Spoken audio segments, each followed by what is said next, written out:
Assalamualaikum warahmatullahi wabarakatuh. Selamat siang, selamat malam, dan selamat pagi untuk kita semua. Salam dan bahagia.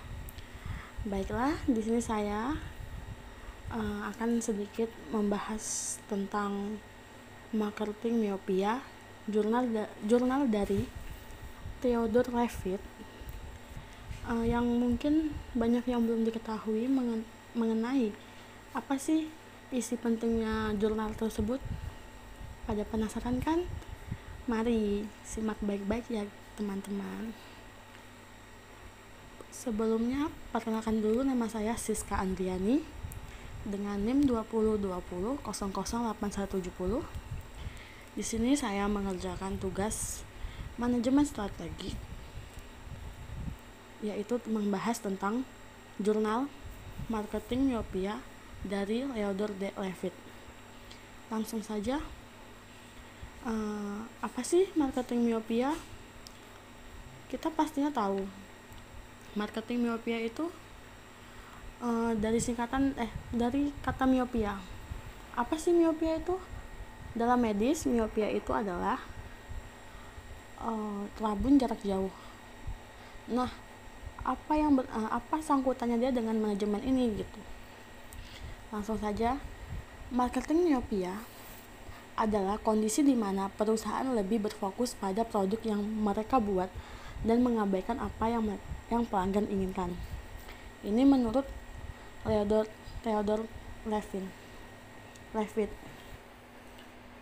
Lalu dalam pembahasan lain, marketing miopia atau miopia pemasaran adalah situasi ketika sebuah perusahaan memiliki pendekatan pemasaran yang berpikiran sempit dan berfokus hanya pada satu aspek dari banyak kemungkinan atribut pemasaran.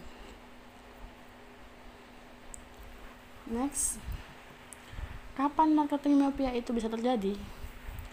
Miopia pemasaran muncul ketika tujuan pemasaran jangka pendek lebih dipentingkan daripada tujuan jangka panjang.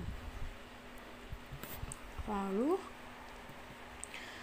perusahaan yang gagal untuk memahami persepsi konsumen saat mengiklankan barang dan jasanya biasanya tidak memahami marketing miopia, yaitu yang pertama, fateful purposes. Sebuah industri adalah proses memuaskan pelanggan, bukan proses produksi barang. Bisnis akan lebih baik diposisikan untuk pertumbuhan jika mereka berkonsentrasi pada memenuhi kebutuhan pelanggan dan bukan pada tema produksi dan teknik untuk menjual produk mereka. Di sini contoh beberapa perusahaan sukses dan tidak sukses atau gagal yang produk oriented dan tidak konsumen oriented tidak ada adalah sebagai berikut. Yang pertama yaitu Railroad atau Good Moving vs Transportation. Yang kedua, Hollywood atau Movies vs Entertainment. Yang terakhir yaitu Petroleum Oil vs Energy Business. Lalu, apa sih error analisis?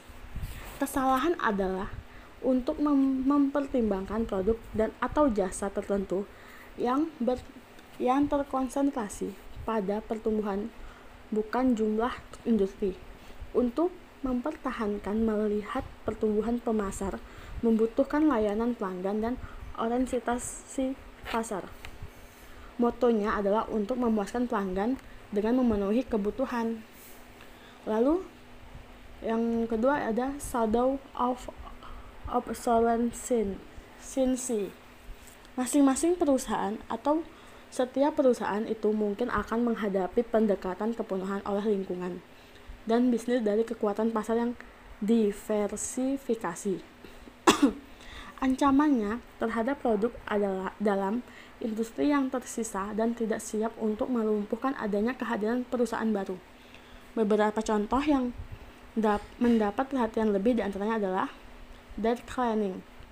Industri yang paling baru diciptakan dan layanan yang berorientasi bisnis di pasar, tetapi menghadapi beberapa bayangan produk lama atau kuno. Karena penemuan baru yang membuat industri ini lebih sia-sia untuk pelanggan. Pelanggan memiliki alternatif baru dan alternatif terbaik untuk memenuhi kebutuhan industri mereka.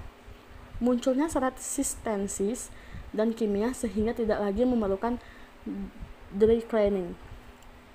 Yang kedua yaitu electric utilities. Utilitas listrik atau menghadapi masalah sama untuk perubahan baru dan dinamis dalam menggunakan produksinya. Pada saat mengubah utilitas elektronik, perubahan terjadi sangat cepat dan seluruh pelanggan sudah terbiasa terhadap perubahan atau terbiasa untuk menggunakan utilitas baru dan nyaman. Akibatnya, perusahaan yang berorientasi produk tertentu menghadapi keadaan yang ketinggalan zaman atau kuno.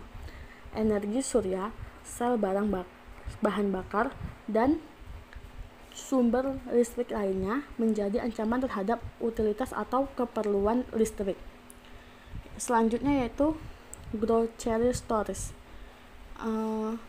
Banyak orang merasa sulit untuk menyadari bahwa pernah ada suatu bentuk usaha berkembang dikenal sebagai grocery store. Supermarket ini saat ini telah mengambil alih efektivitasnya.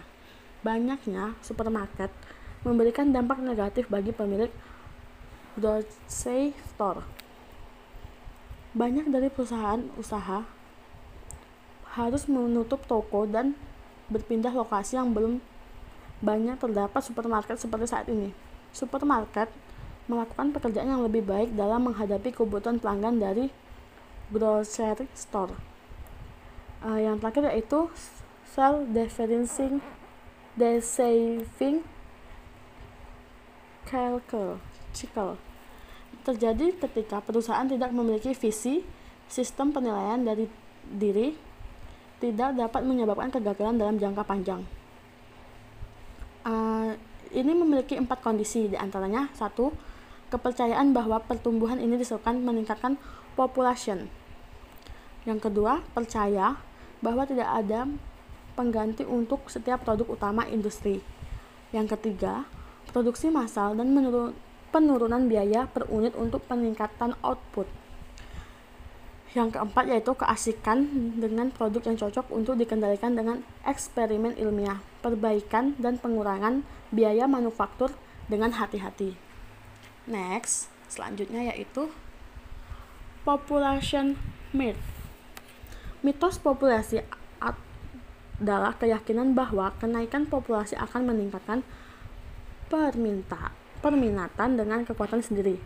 Hal ini bukan berarti kenaikan pemerintah dalam industri tertentu. Terkadang beberapa produk lain mungkin mengambil alih permintaan karena alasan yang tidak diketahui. Industri minyak tanah membuat kebutuhan bijaksana dengan tidak berpegang pada produk bensin. Mereka lebih mengembangkan produk minyak mentah untuk menyelamatkan diri dari serangan berbagai produk lainnya. Di antaranya yaitu keyakinan bahwa keuntungan diasumsi oleh perkembangan penduduk. Fokus efisiensi dalam menciptakan produk bukan pada peningkatan atau pemasaran. Lalu tidak memperhatikan kebutuhan pelanggan. Di sini ada asking for trouble. Apa sih itu? Dengan kata lain, upaya industri ini telah difokuskan pada peningkatan efisiensi dengan mendapatkan dan membuat produknya tidak benar-benar pada peningkatan produk generik dan pemasaran. Selain itu, produk utamanya telah terus-menerus didefinisikan dalam istilah sempit, mungkin yaitu bensin tidak berenergi, bahan bakar, atau transportasi. Sikap ini telah membantu memastikan bahwa perbaikan besar kualitas bensin cenderung tidak berasal dari industri minyak. Juga, pengembangan bahan bakar alternatif unggul yang berasal dari industri minyak, inovasi utama dalam pemasaran minyak, bahan bakar berasal oleh perusahaan minyak bari yang kecil, terutama tidak sibuk dengan produksi dan atau penyulingan. Ini adalah perusahaan yang telah bertanggung jawab untuk stasiun bensin multipompa yang berkembang pesat dan dengan kesuksesan yang besar dan bersih. Layanan yang cepat dan efisien dan harga rendah dengan kualitas bensin yang baik. Dengan demikian, industri minyak adalah mencari masalah dari luar. Namun cepat atau lambat ancaman pasti akan datang. Yang kedua yaitu idea of indispensability. Keyakinan bahwa tidak ada pengganti yang kompetitif untuk produk utama industri dan akan menjadi kesalahan besar oleh manajemen. Di sini juga penulis memberikan contoh industri minyak bumi yang harus mengalih fokus beberapa kali karena penemuan yang bahkan tidak datang dari dana industri yang sama. Lampu minyak tanah tertinggal dengan penemuan lampu yang menggunakan listrik. Selanjutnya yaitu perils of petroleum. Kemungkinan terjadinya bencana industri seperti menurunnya ketersediaan industri minyak bumi di alam. Tapi itu adalah sebuah keajaiban besar bahwa bahaya ini masih tidak pernah terjadi dalam industri ini. Ketersediaan sumber lain dari minyak bumi alami tersedia untuk pasar masa depan. Yang terakhir yaitu uncertain future. Setiap perusahaan tidak dapat memberikan jaminan bahwa mereka tidak akan punah dan dapat menunjukkan bisnis dan strategi yang proses mereka sendiri. Jika mereka gagal untuk memperkenalkan pasar baru dan produksi berorientasi konsumen atau jasa, maka pesaing lain akan melakukan sesuatu apa yang mungkin menyebabkan kepunahan perusahaan. Lalu production pressure. Apa sih itu? Produksi massal diasumsi sebagai cara mencapai produk yang harga rendah atau alat pemasaran yang baik. Pada tahap utama dari produksi massal, bekerja tidak terlalu memakan banyak waktu. Sekarang pelanggan tidak hanya memiliki produk yang murah saja, tetapi kualitas dari produk itu sendiri. Itu sebabnya menjadi benar-benar pemasar perlu menciptakan kepuasan nilai dengan pelayanan atau produk yang mereka tawarkan. Like in Detroit tidak sangat banyak terkonsentrasi tentang pilihan pelanggan mereka. Mereka lebih fokus pada produk mereka dengan ekonomi pendekatan skala untuk harga yang efektif, karena mereka akan takut mengalami kerugian dalam bisnis dan hilangnya pemasaran. Selanjutnya, what Ford put first. Ford sangat berkonsentrasi dengan orientasi produk. Mereka menghasilkan sejumlah besar kapasitas produksi penuh, dan dengan strategi ini mereka mampu memberikan mobil harga rendah di pasar. Dan sebagai hasilnya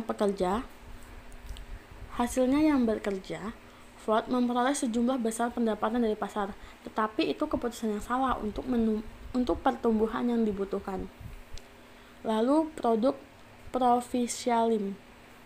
Dari sebuah perusahaan tergantung dari perusahaan berfokus pada masa atau pelanggan.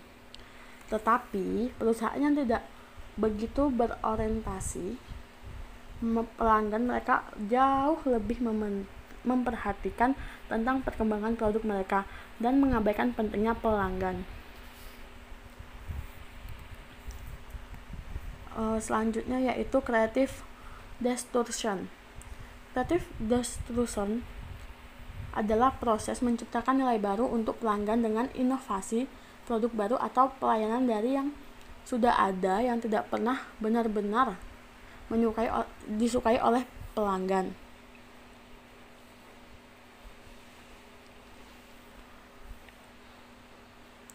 Ini sebagian besar terjadi dalam industri minyak bumi yang mencoba untuk memperkenalkan pelanggan baru menyukai produk untuk pertumbuhan industri.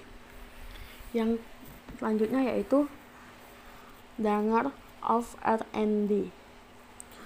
Perusahaan tidak fokus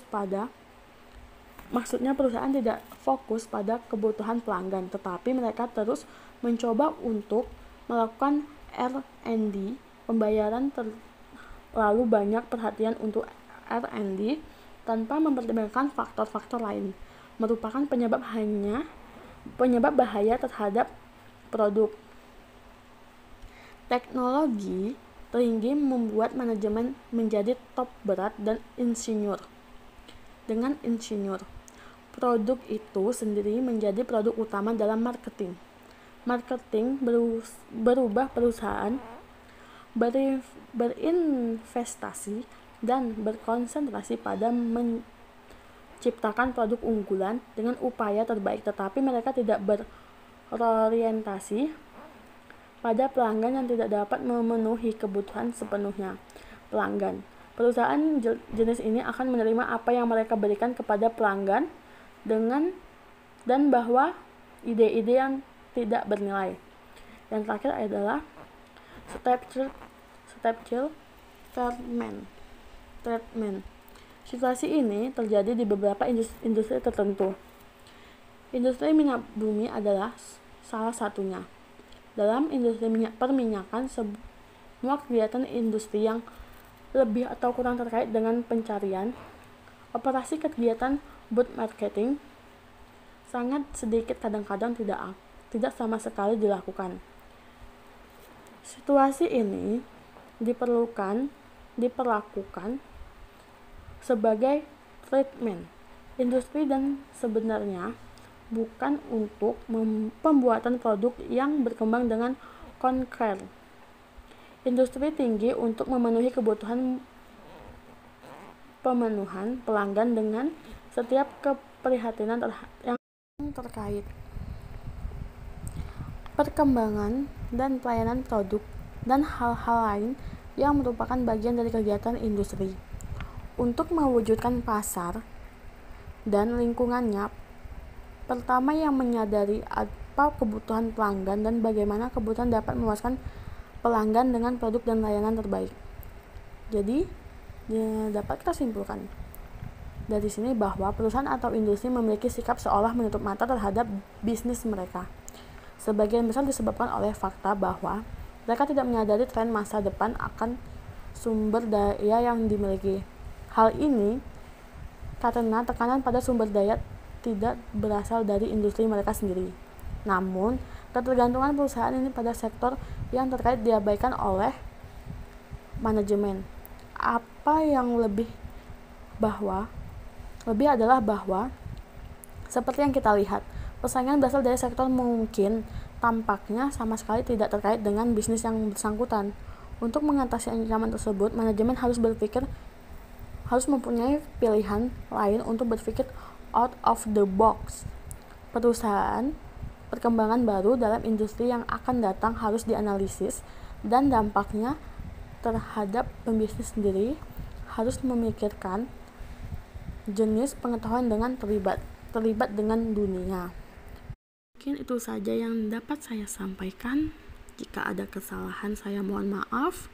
Saya akhiri, wabillahi taufiq wal hidayah. Wassalamualaikum warahmatullahi wabarakatuh. Salam dan bahagia.